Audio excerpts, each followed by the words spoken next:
Na-invite na naman tayo ng Honda upang matuklasan ang Technician Skill Contest na magaganap dito sa Pilipinas. Last time, sa ibang bansa ito naganap. Pero this time, dito naman sa ating bansa. Dito, matutuklasan natin ang mapapangis na mekaniko ng iba't ibang bansa.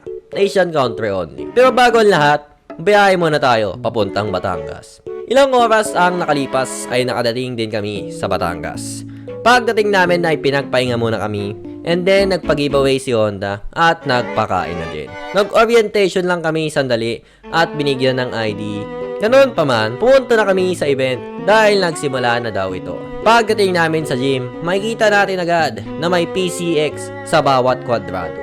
Ito ang kukumpunin ng iba't ibang mekaniko ng ibang bansa. Bawat kwadrado ay mayroong isang mekaniko ng isang bansa. Sa isang commuter ay bibigyan ito ng isang issue. At yun ang kailangan hanapin ng isang mekaniko. Kailangan itong maayos base sa timer na binigay nila. So dapat mabilis mong i-check isa-isa upang malaman mo at mahanap mo kung ano ang problema. Pagtapos ng commuter 1, sunod naman ay commuter 2. And then, commuter 3. Pagtapos doon, medyo na-interview pa nga natin ang ating mekaniko. Marami pa iba nangyari at nakita. Tulad ng pang 10 milyong click na na-produce dito sa ating bansa. Goldwing, CBR, at iba pa.